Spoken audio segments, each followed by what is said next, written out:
A paz do Senhor a todos, meus irmãos. Nós estamos iniciando agora um estudo bíblico sobre o tribunal de Cristo. Muito profundo e de um cunho bíblico escatológico muito forte. Então eu quero para isso fazer uma leitura inicial. Eu vou estar lendo nas duas epístolas de Paulo aos Coríntios, mas eu quero abrir primeiro com o capítulo de número 5 da segunda carta de Paulo aos Coríntios e o versículo de número 10. Diz assim a palavra do Senhor. Segundo aos Coríntios, capítulo 5, versículo 10, diz assim: porque todos devemos comparecer ante o tribunal de Cristo, para que cada um receba segundo o que tiver feito por meio do corpo, ou bem ou mal. Vamos agora então para 1 aos Coríntios, no capítulo de número 3. E nós vamos estar lendo dos versículos 12 ao versículo 15, que diz assim: e se alguém sobre este fundamento formar um edifício de ouro, prata, pedras preciosas, madeira, feno ou palha, a obra de cada um se manifestará na verdade, o dia a declarará, porque pelo fogo será descoberta, e o fogo provará qual seja a obra de cada um. Se a obra que alguém edificou nessa parte permanecer, esse receberá galardão. Se a obra de alguém se queimar, sofrerá detrimento, mas o tal será salvo, todavia, como que pelo fogo. Meus queridos e amados irmãos, depois do nosso estudo que fizemos na semana passada sobre Gog e Magog, um estudo onde nós trouxemos uma abordagem completa de Ezequiel 38 e 39, Jeremias e Zacarias e Daniel e Apocalipse. Então, depois desse estudo, houve-se uma repercussão de perguntas de pessoas que ainda não sabem, então, ao certo, qual é o papel da igreja, o que a igreja vai estar fazendo nesse interim, entre os 7 anos da grande tribulação. Eu me vi, então, nesse dever de trazer aos queridos irmãos um estudo mais profundo que direcione dentro desse contexto escatológico, onde estará a igreja durante a grande tribulação. E então eu gostaria de compartilhar com vocês, porque a escatologia, os estudos escatológicos são como uma escada que você deve galgar de graus em graus e subindo o seu conhecimento até entender num conteúdo que possa te deixar então numa compreensão melhor. E nós conhecemos, e eu costumo sempre falar de 4 grandes eventos ou momentos da igreja. E esses 4 grandes momentos da igreja, ele inclui como o 4º e último deles, o recebimento do galardão. O primeiro grande momento se deu na cruz do Calvário, quando Jesus expirou e disse: Pai, tudo está consumado. Ali nasceu a igreja. O segundo grande momento se deu no momento ali em Atos dos Apóstolos, no dia de Pentecoste, com a descida do Espírito Santo, onde foi inaugurada a igreja na terra. O terceiro grande momento é comemorado pela igreja em todos os tempos, e é uma ordenança do Senhor Jesus, que é a Santa Ceia, que ele disse: celebrai até que eu venha. O 4º e último grande momento da igreja será imediatamente após o arrebatamento, aonde a igreja adentrará para o tribunal de Cristo. Falamos de 3 tribunais. Eu já falei de um tribunal que se dará na ocasião do final dos 7 anos da grande tribulação. Esse é o tribunal das nações, aonde Jesus vai estar julgando as nações que se rebelaram contra Israel. O terceiro juízo, ou tribunal de julgamento, será no final do milênio por ocasião do juízo final. E eu estou falando do primeiro deles. Esse primeiro é o tribunal de Cristo. Esse tribunal é para a igreja. Esse tribunal não é para a condenação. Esse tribunal não é para que ninguém seja então rejeitado e colocado de lado. Não. Esse tribunal é para uma premiação, digamos assim, a entrega do galardão. E para quem é esse tribunal e para que é esse tribunal? Para quem? Para a igreja. É claro, a igreja que vai estar, toda a igreja considerada o corpo de Cristo na terra, os comprados, lavados e remidos pelo sangue de Jesus. Eles vão estar sendo, então, como a Bíblia fala em Tessalonicenses 4,16, eles estarão subindo no arrebatamento e logo após, imediatamente, então, se instalará este tribunal. João viu esse tribunal. No capítulo 4 do Apocalipse, João foi arrebatado em espírito ao céu, e ele já teve uma visão deste tribunal. Ele já viu esse tribunal, essa tribuna, essa mesa preparada, e o cordeiro sentado ali para julgar.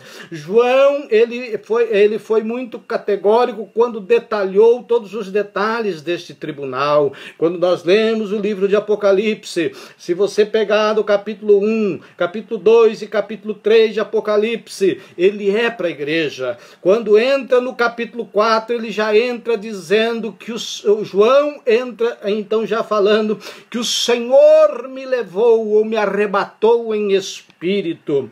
E aí, a partir deste momento, João viveu o arrebatamento da igreja. João viveu o que vai acontecer com a igreja. Então, a partir do capítulo 4 de Apocalipse, a Bíblia já não trata mais nada para a igreja. A Bíblia já trata agora, então, somente com Israel e as nações. A igreja já vai estar na glória. E agora, então, João, ele viu este tribunal. E Paulo, aqui falando deste tribunal, ele fala, então, do galardão.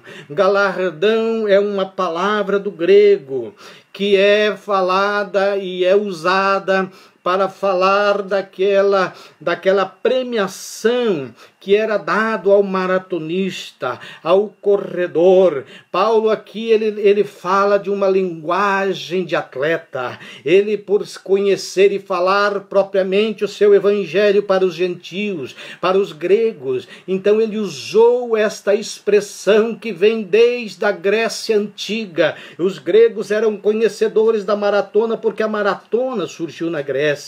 A maratona era uma corrida de 42 quilômetros, que era a corrida da cidade de Atenas até a cidade chamada Maratona. A Maratona era um nome de uma cidade da Grécia a 42 quilômetros de Atenas. E aí então o corredor saía de Atenas e ele percorria esses 42 quilômetros. E quando ele chegava, os primeiros colocados, os que seriam premiados, eles subiam as escadarias. Eles subiam as escadarias ali para comparecer diante de um tribunal chamado em grego de bema. E eles chegavam ali onde estava um juiz, e os que eram classificados para esta premiação, só eles que subiam esta escadaria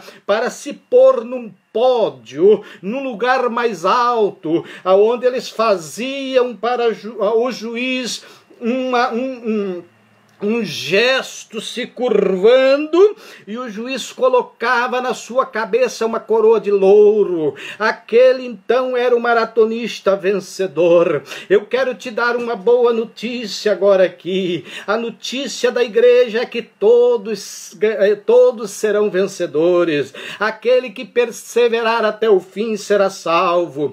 todos serão vencedores, porque esta corrida, ela não é de velocidade, esta corrida é de paciência, esta corrida é de perseverança. Então, nesta corrida, quando chegarem ali no tribunal de Cristo para este julgamento, vai ter alguém que vai perder o galardão. Nós vamos falar disso já já. Ele vai ser salvo como que pelo fogo, mas vai ser salvo, porque estando ali ele já está salvo. E então a palavra do Senhor agora, ela vem retratando para nós, para que nós possamos então entender. Apocalipse no capítulo 22, e no versículo 12, ele diz assim: e ao anjo da igreja que está em Pérgamo escreve isto, diz aquele que tem a espada de dois fios. Apocalipse 22, Apocalipse 22 e 12, eu vou ler aqui para os irmãos, o versículo 12, ele diz assim: e eis que cedo venho, e o meu galardão está comigo, para dar a cada um segundo a sua obra. O tribunal de Cristo. O galardão será dado segundo os méritos da obra de cada um. Aqui o João escreve detalhadamente, então, no capítulo 22 e versículo 12, eis que cedo venho, o meu galardão está comigo, está com o juiz, está na mão do juiz, que naquele dia então vai entregar, vai colocar esta coroa, e já já nós vamos estar falando das 5 coroas que terá ali na mão do juiz para entregar a cada um segundo o seu merecimento. E como a palavra está dizendo aqui, que cada um vai receber segundo a sua obra, então eu gostaria de falar um pouquinho sobre esta obra. No capítulo, no 1 aos Coríntios que nós lemos, eu vou novamente recapitular 1 aos Coríntios capítulo 3, do versículo 12 a seguir, está dizendo assim: e se alguém sobre este fundamento, o versículo 11, ele dá uma visão clara como contexto, porque diz assim: porque ninguém pode pôr outro fundamento além do que já está posto, o qual é Cristo Jesus. Então, qual é o fundamento do versículo 12? Cristo Jesus. Se alguém sobre este fundamento, que é Cristo Jesus, formar um edifício, agora vem os materiais, de ouro, prata, pedras preciosas, madeira, feno ou palha, são os materiais que são usados nesta obra que nós fazemos durante a nossa jornada de fé. Nós trabalhamos para uma edificação. O alicerce, a fundação, a foundation, ela está pronta e ela é de material de primeiríssima qualidade. Como que alguém se atreve a usar esta fundação para que venha colocar sobre esta fundação um material perecível, um material sem resistência? Vai acontecer isso porque está dito aqui que alguém vai se atrever a fazer, mas vai ser reprovado quando chegar ali. Quando chegar na presença do Senhor, não vai ser aceito, porque este material não é resistente ao fogo, e a presença do Senhor é fogo. Então ele será destruído pela presença do Senhor, e estas pessoas ficarão de mãos vazias, serão salvas como que pelo fogo, como que quando você sai de dentro de um prédio pegando fogo, o seu apartamento está em chama e você não tem tempo de pegar nem seus documentos, você não tem tempo de pegar nada, escapa apenas para salvar a tua vida. É mais ou menos esta ilustração que o versículo está dizendo. O tal, no singular, será salvo como que pelo fogo, ou seja, salvo, mas de mãos vazias, salvo, mas sem nada que possa dar a ele algo de regozijo e de alegria. Terá sim vergonha, porque muito eu não estou falando aqui, neste contexto eu não estou falando aqui somente de pessoas que às vezes não têm nenhum compromisso com a obra. Nesse contexto eu estou falando de muitos pastores, de muitos obreiros, de muitas pessoas que recebem o cargo para fazer a obra de Deus e fazem relaxadamente. Naquele dia terão vergonha, porque muitos pastores, muitos obreiros, quem sabe ele vai estar ali naquele momento e vai olhar para uma irmãzinha que estava lá no banco, quem sabe nunca nem tinha tido uma palavra, uma oportunidade, mas ele vai ver ela se curvar na presença do rei e receber uma coroa de glória. E aí ele então vai dizer, mas e eu? Mas e eu? E aí a resposta está na Bíblia.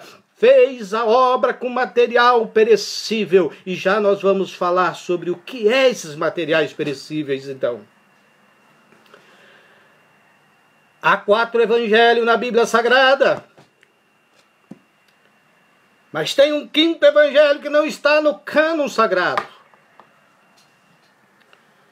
E este 5º evangelho é a minha e a tua vida. É o meu e o teu testemunho. Este 5º evangelho, eu costumo dizer que nos dias que nós estamos vivendo, quem sabe esse 5º evangelho tem tido mais eficácia do que a própria palavra falada. Porque muitas vezes a palavra falada, ela é falada por alguém que não vive aquilo que prega. Isso é muito ruim, isso é muito difícil. Mas esse 5º evangelho que é o nosso testemunho, oxalá que você tenha experiência, como graças a Deus eu tenho essa experiência, de ter pessoas que hoje servem a Deus e que eu pensava que nunca serviriam a Deus, porque eles nunca aceitariam que eu chegasse para eles com a Bíblia aberta e lesse um trecho da palavra para eles.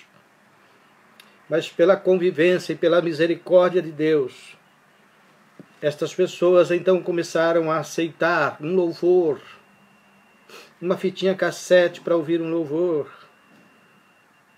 E depois então chegar ao pleno conhecimento e ao toque do Espírito Santo para a salvação.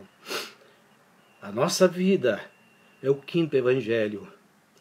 A nossa vida, o nosso testemunho é o 5º evangelho a ser pregado. Lembre-se disso. E tu vai então entender que naquele dia, cada um receberá por meio do corpo o que tiver feito. Prosseguindo então, há 2 grupos de material, como eu falei aqui no capítulo 3 de 1 Coríntios, dos versículos 12 ao 15, eu falei de 2 tipos de material. Um de primeira qualidade, resistente ao fogo. Outro de segunda qualidade, que não resiste ao fogo. E esses 2 grupos de material, eles serão avaliados. Eles serão avaliados e o objeto de avaliação deste material é o fogo. É o fogo da presença do Senhor. O fundamento, como já nós vimos ali, então o fundamento é Cristo. Então nós vamos construir em cima deste fundamento. Nós vamos agora então começar uma construção em cima desse fundamento, porque é a trajetória da nossa vida de fé. É o caminhar da vida do cristão até a sua morte ou até o arrebatamento. E aí então, esse material, esta obra, é ela que permanece. Os feitos são que permanecem. As palavras não permanecem, o nome não permanece, mas os feitos permanecem. Quando Jesus estava ali sendo banhado pelaquele unguento de nardo puro, que aquela mulher pecadora, que quebrou o vaso e começou a ungir a cabeça de Jesus. Houve, por parte de alguns, uma murmuração até dentro do próprio contexto, do próprio grupo de obreiros que o Senhor Jesus Cristo, que estava com o Senhor Jesus Cristo. Alguém do grupo disse assim: mas que desperdício, por que é que faz um desperdício desse? Poderia vender por 300 denários, ou seja, o valor já dá para nós calcular. Era 300 dias de trabalho, porque era o que era avaliado na época. Quase um ano de trabalho era o que valia aquele pequeno frasco. E aí então Jesus disse uma palavra ali que você precisa entender ela. Jesus disse assim: por que é que vocês estão assim criticando o que esta mulher fez? E aí ele disse: o que ela fez, essa mulher, nem o nome a Bíblia não revela, o que ela fez será lembrado nos 4 cantos da terra, através do meu evangelho. Então o nome é importante, ou seja, os feitos é importante, melhor dizendo, perdão, os feitos são importantes, o nome não é importante. E o que é que qual é o material que nós estamos usando?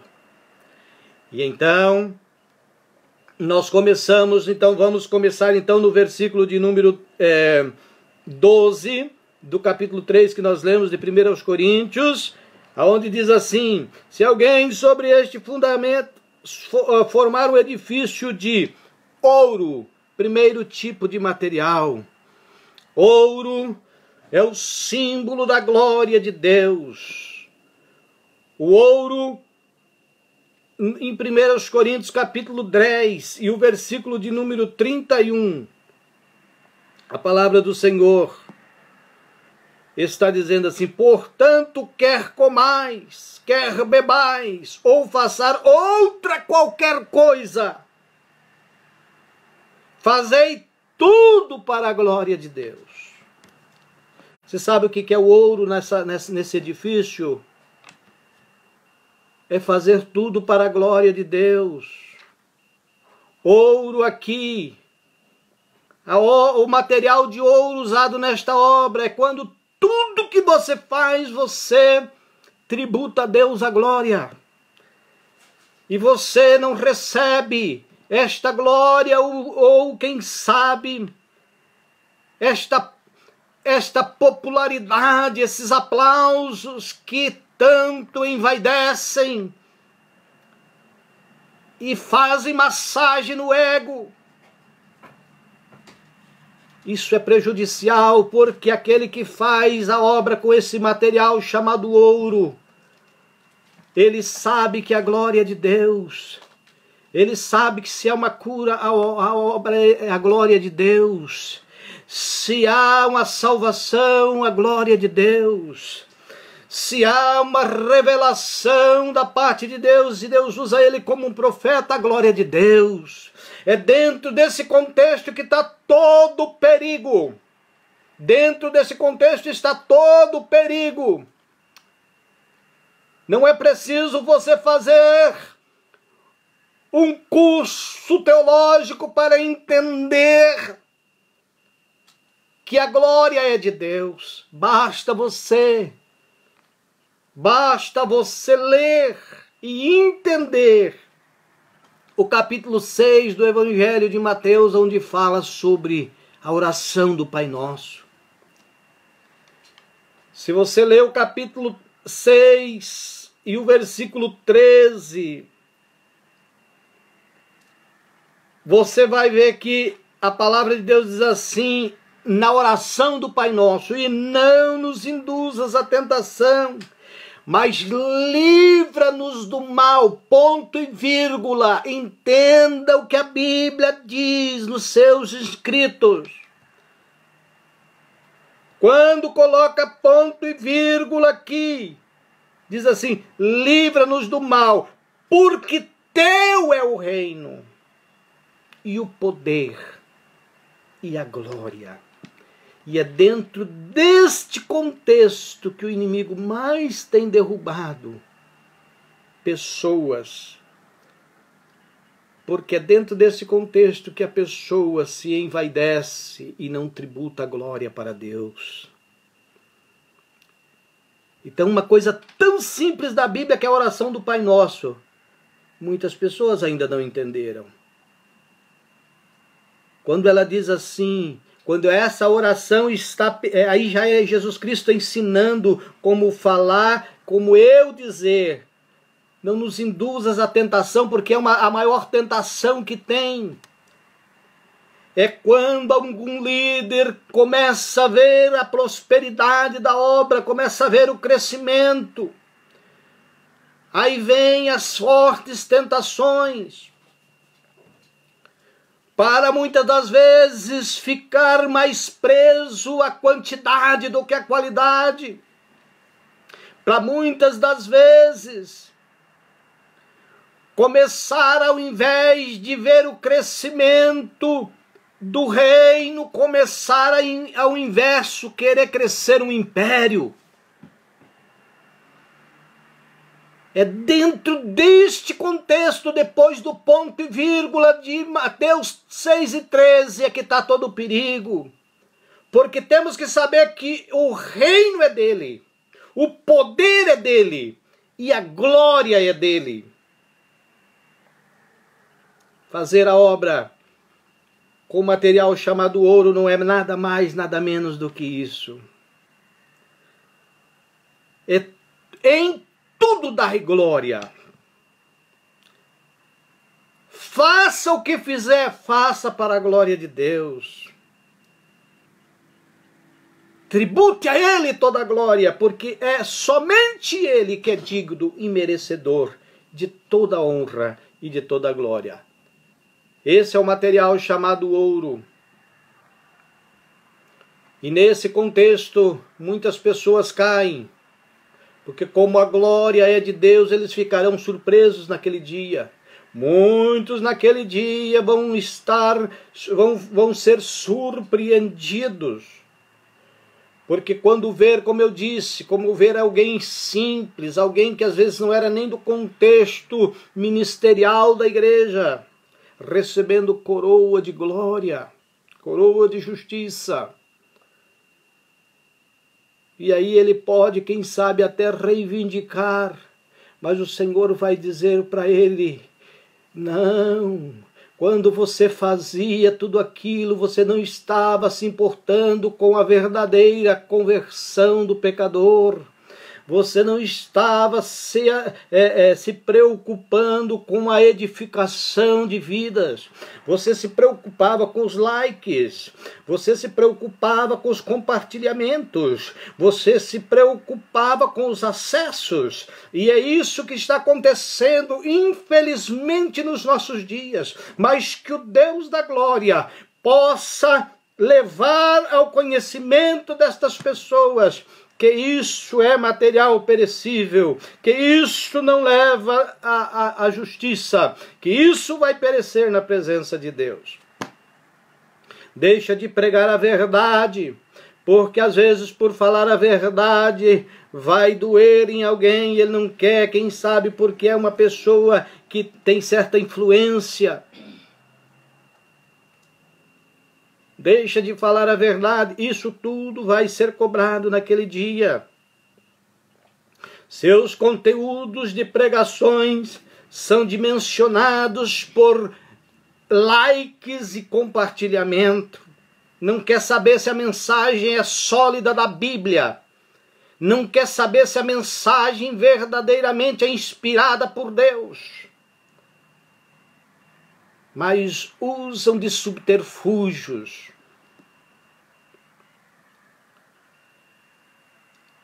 E esse dia chegará e vai cobrar. E vai ser puxado a conta para todos. Segundo material é a prata. Versículo 1 Coríntios, que nós lemos 3. e o versículo de número 12. Vamos lá. Se alguém sobre este fundamento formar um edifício de ouro, que nós já falamos, de prata. Qual é o material? Que material é esse? Prata. Prata significa redenção. Redenção é pelo sangue de Jesus. Isso quer dizer que é um evangelho pregado com amor, para a salvação mesmo. Para que alguém verdadeiramente se converta, mude de vida. Este evangelho pregado com preço de sangue. Prata significa redenção, porque significa sangue. Quando Judas, lá no capítulo 27 de Mateus e no versículo 6, quando Judas, arrependido, ele voltou lá para os sumos sacerdotes para devolver as moedas de prata.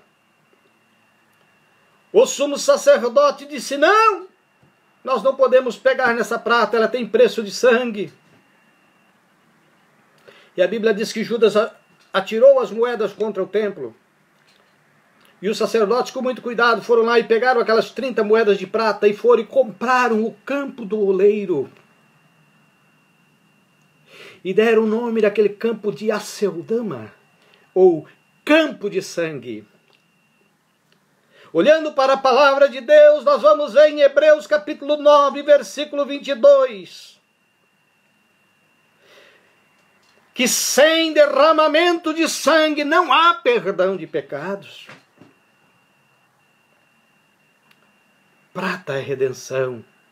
Era a moeda usada para redimir os escravos no Antigo Testamento. Os escravos eram redimidos por moedas de prata. Então, prata significa redenção. Redenção pelo sangue. Evangelho puro, sagrado. Sem sair pela tangente, sem passar pano quente. Terceiro material, pedras preciosas. O que é pedras preciosas?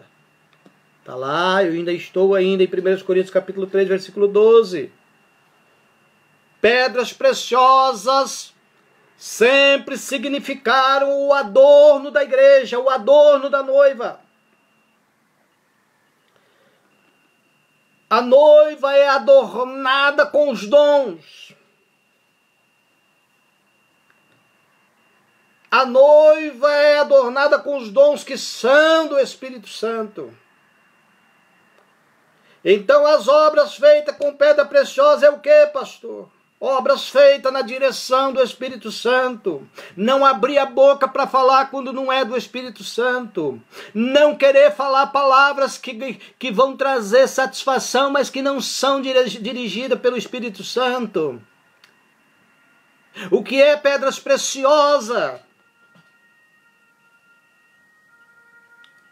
Pedras preciosas é ser homem e mulher de Deus que quando abrem a boca para falar, falam segundo a eficácia do Espírito Santo.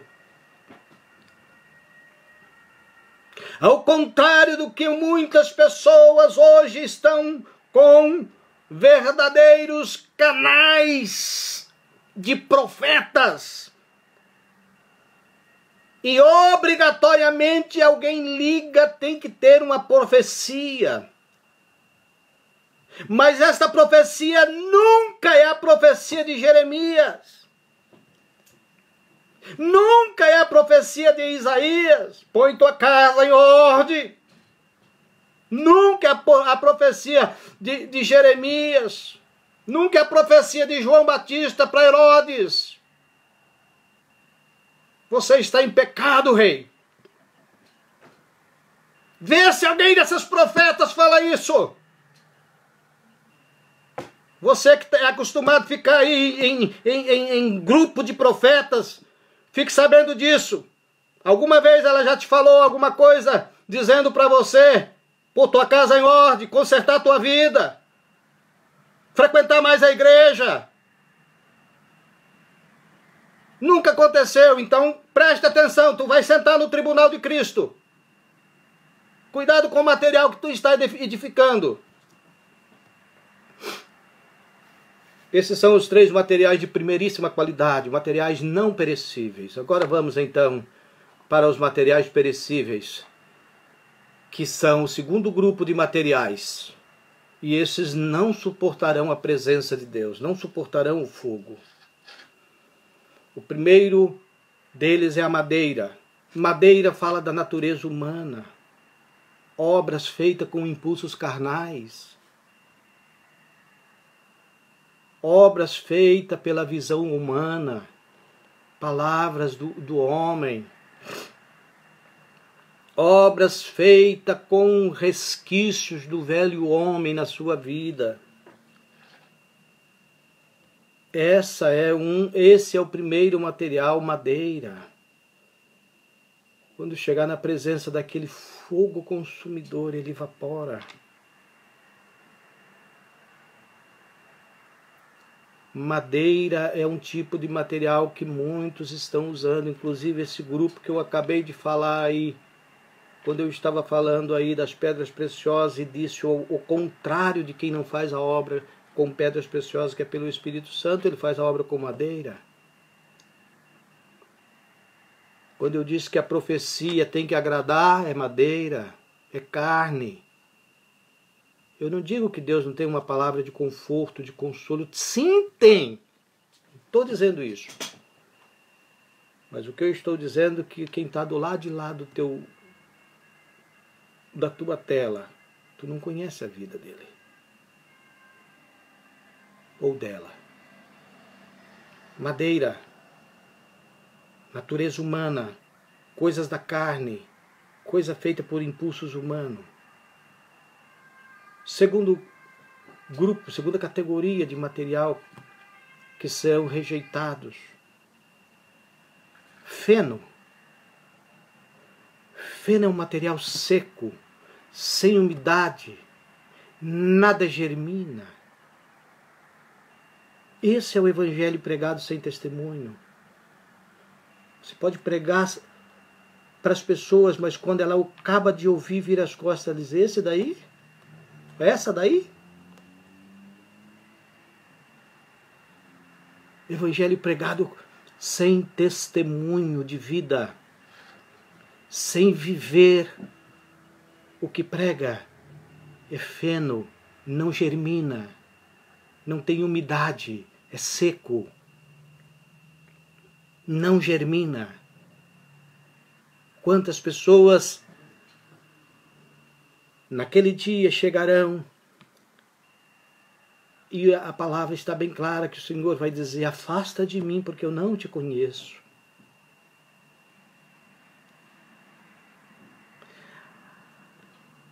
Ai, mas eu fiz tanta coisa e... Aí vem o Senhor e fala sobre algo tão, praticamente podemos dizer assim, insignificante, quando ele fala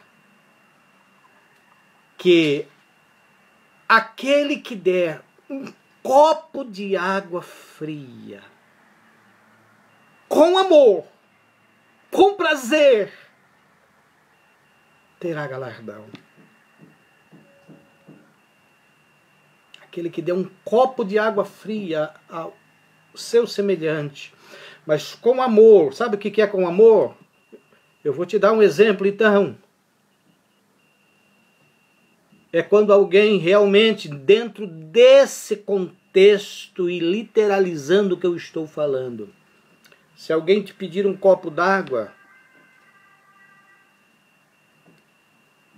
não se tratando aqui da Áustria, que é um caso à parte. Aqui na Áustria nós temos uma das melhores águas tratadas do mundo, graças a Deus. Águas que vêm direto dos Alpes suíços. Então aqui nós podemos ir na torneira e pegar, porque a água sempre é gelada, sempre é fria. Mas eu estou falando aqui, muitas pessoas em determinados lugares e regiões Alguém passa lá na rua, quem sabe é um mendigo, te pede um copo d'água, você vai lá na torneira e pega lá da torneira. A Bíblia não está, a Bíblia é categórica em diz assim: qualquer que der um copo de água fria a um desses meus pequeninos.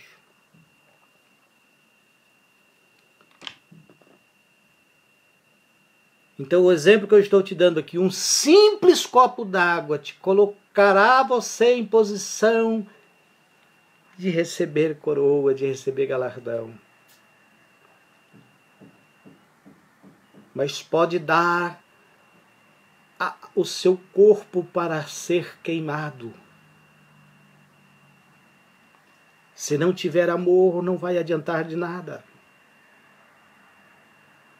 1 Coríntios capítulo 13, é bem claro. Pode dar o corpo para ser queimado, se não for com amor, não adianta. Mas pode dar um copo de água com o coração saltando de alegria e gozo,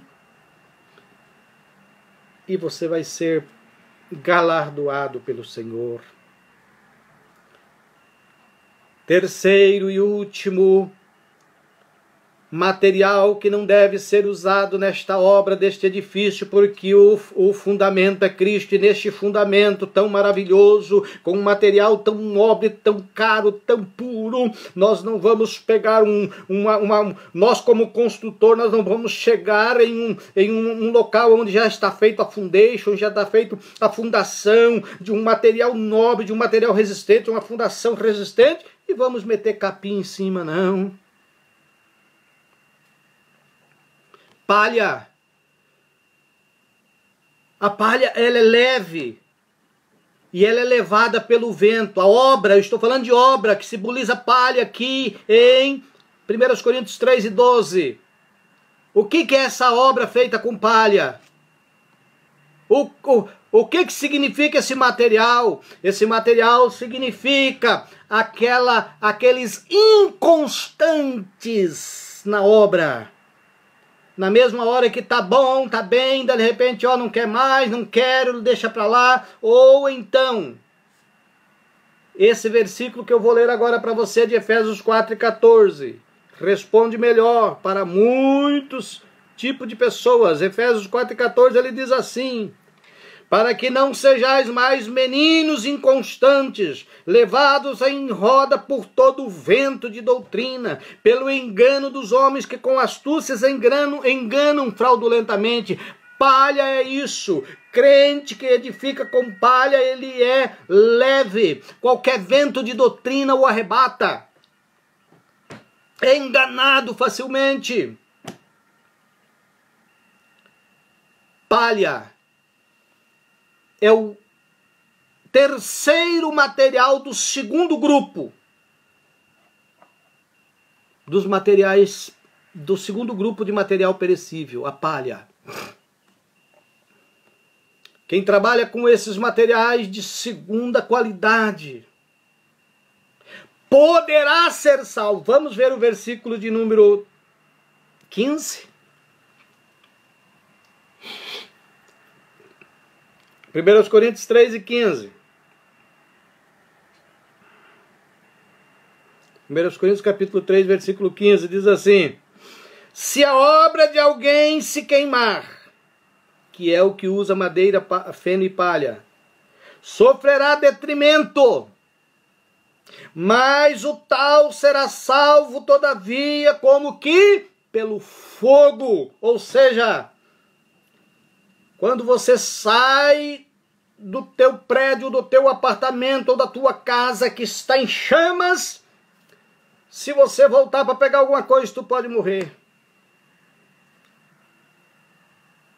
E eu falo isso com conhecimento de causa. Não tem coisa melhor do que a gente falar as coisas e ter conhecimento de causa. Isso já aconteceu comigo.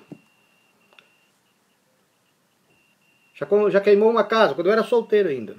Graças a Deus não foi quando já tinha família. Quando eu era solteiro, quando queimou minha casa, e eu fiquei com a roupa do corpo, e ela não era uma roupa de sair normalmente, era uma roupa de trabalho, era um uniforme. A única coisa que ficou foi a roupa do corpo. Então essa é uma boa ilustração. Será salvo, a palavra é bem clara, dizendo assim, o tal será salvo todavia, como que pelo fogo, sem nada, mãos vazias.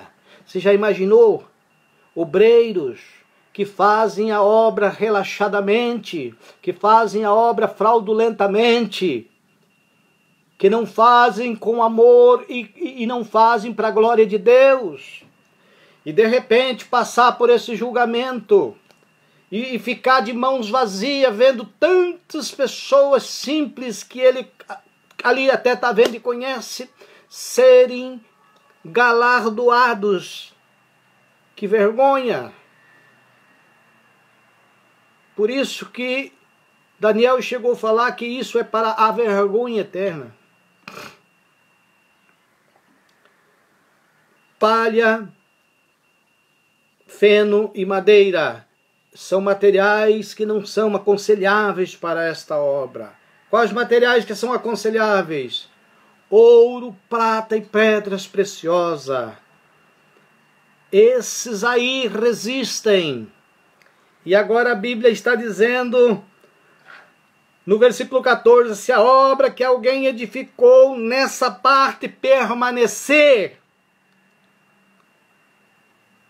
esse receberá galardão.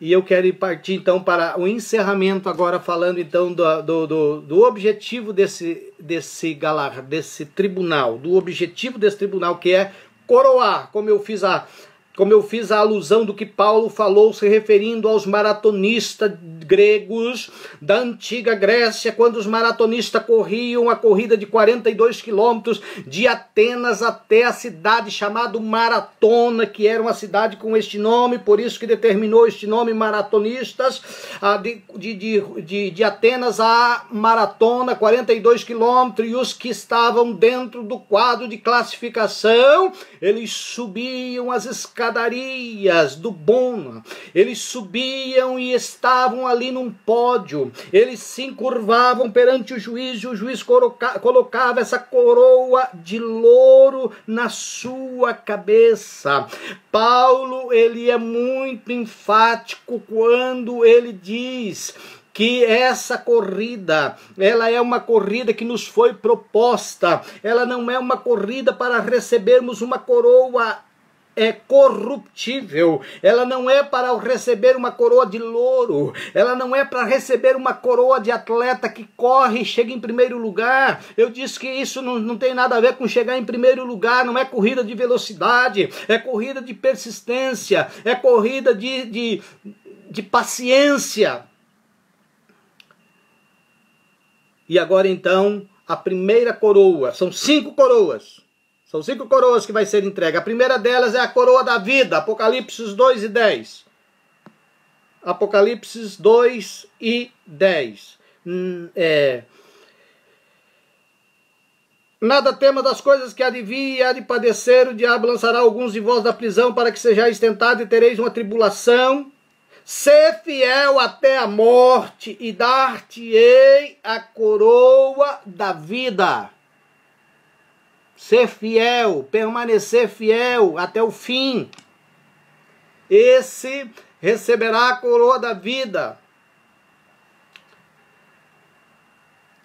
Tiago, capítulo 1, versículo 12, fala também dessa maravilhosa coroa. Capítulo 1, versículo 12 de Tiago, ele diz assim: bem-aventurado o varão que sofre a tentação, porque quando for provado, receberá a coroa da vida, a qual o Senhor tem prometido aos que o amam. Primeira coroa, a coroa da vida. Segunda coroa, coroa incorruptível, que foi a que eu acabei de falar há pouco, mas eu vou ler agora. 1 Coríntios capítulo 9, do versículo 25 ao 27. A palavra do Senhor está falando então em 1 Coríntios capítulo 9.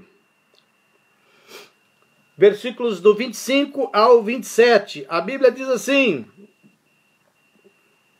e todo aquele que luta de tudo se abstém, eles o fazem para alcançar uma coroa corruptível.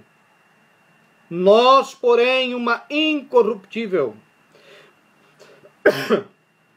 Desculpa.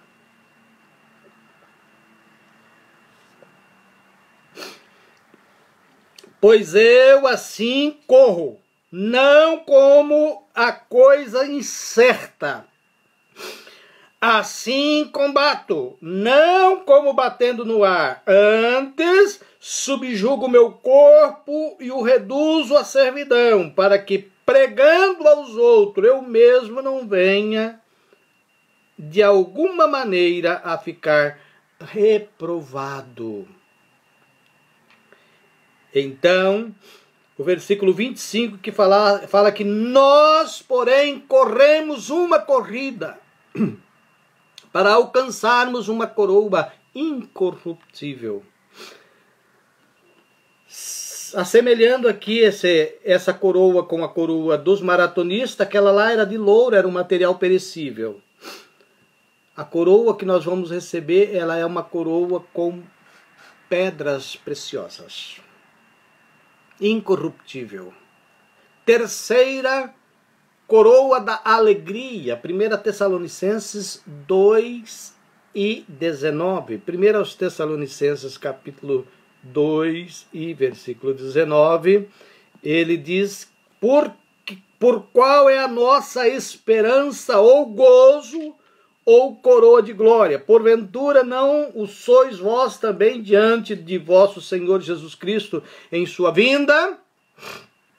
O que é essa coroa de alegria? Essa coroa de alegria é para os ganhadores de alma. Os ganhadores de alma, eles receberão essa coroa de alegria ou gozo, né?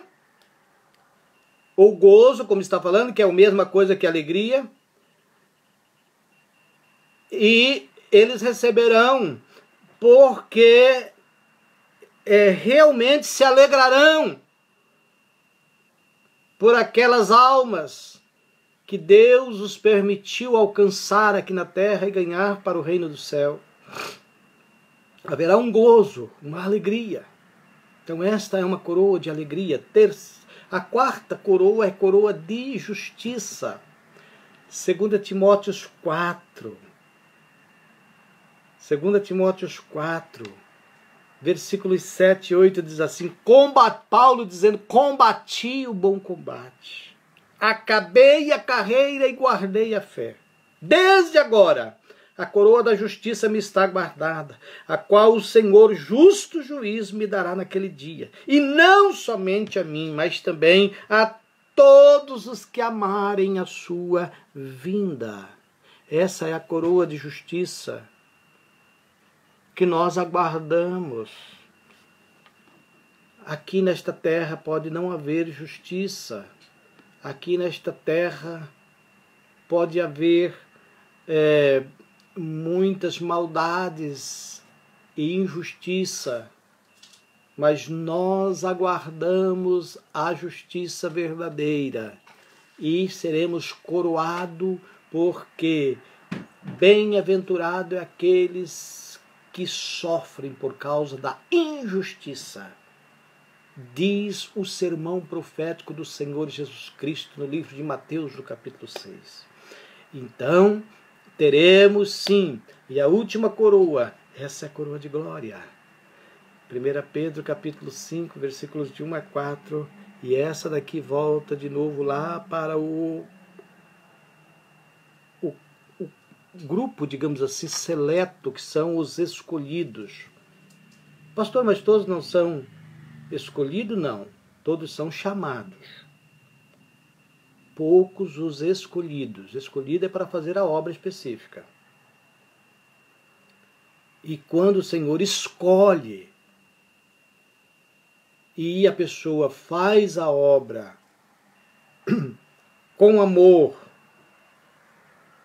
prega o verdadeiro evangelho que é pelo sangue, a prata, prega na direção do Espírito Santo, que é as pedras preciosas.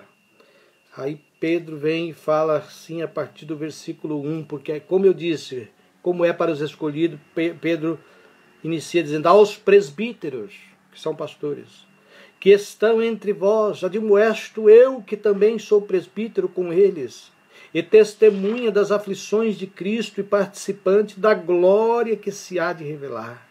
Apacentai o rebanho de Deus que está entre vós, tendo cuidado dele, não por força, mas voluntariamente, nem por torpe ganância, mas com ânimo pronto, nem como tendo domínio sobre a herança de Deus, mas servindo de exemplo ao rebanho. E quando aparecer o sumo pastor, o nosso bom pastor, aí ele diz, quando aparecer o sumo pastor, alcançareis a incorruptível coroa de glória.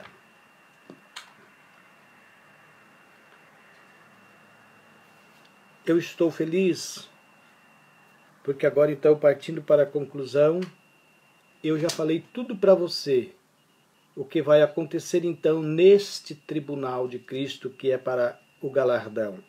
Terminando esse tribunal de Cristo, a igreja vai para a segunda fase, que é as bodas do Cordeiro. O que vai estar acontecendo na terra, pastor? Todo o derramamento da ira de Deus. Na verdade, nessa primeira etapa aqui do tribunal, ainda vai ser o período da falsa paz, no começo ali, a falsa paz, os primeiros 3 anos e meio, a igreja também está passando ali por uma avaliação na presença do Cordeiro. Agora, quando começar a derramar a ira de Deus mesmo sobre a terra, quando começar a derramar a ira de Deus, a igreja senta na mesa com o Cordeiro, para se deliciar nas bodas do Cordeiro. Capítulo 19 de Apocalipse. Esse eu não me lembrei de, eu acho que é capítulo 19, versículo 7 mesmo. Eu vou ler, regozijemo-nos e alegremo-nos e demos-lhe glória. Porque vindas são as bodas do Cordeiro e já a sua esposa se aprontou. Sabe que hora que esse versículo entra, versículo 7? Depois da queda de Babilônia, ou seja, a queda de Babilônia vai acontecer com aquele terrível terremoto que nós falamos lá no livro de Ezequiel, que tremerão até os peixes do mar, os montes se abalarão. Vai ser um terremoto como nunca se ouviu na história, porque ele vai engolir Babilônia. Babilônia será engolida pelo terremoto. E é justo enquanto isso está acontecendo lá. O versículo 7 diz assim, regozijemo-nos e alegremo-nos e demos-lhe glória. Porque vindas são as bodas do Cordeiro e já sua esposa se aprontou. A igreja vai estar numa delícia, sentando-se à mesa com o Cordeiro, para participar das bodas do Cordeiro, ou seja, a festa nupcial.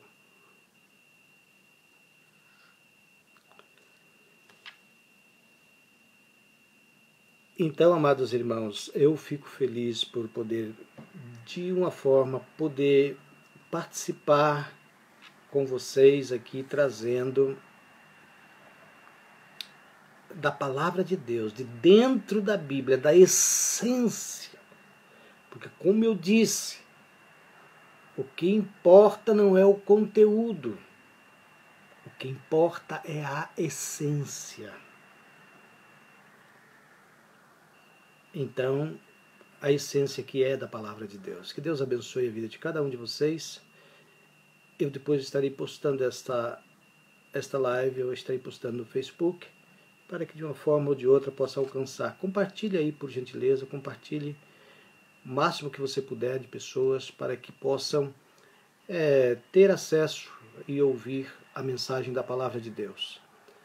E depois eu estarei postando no Facebook, no YouTube, estarei postando no YouTube para que possa alcançar mais vidas. Muitas vidas precisam saber como edificar este edifício, esta obra, cujo fundamento é Cristo. E como eu disse, nós precisamos edificar com material de primeira. Que Deus abençoe a vida de todos em nome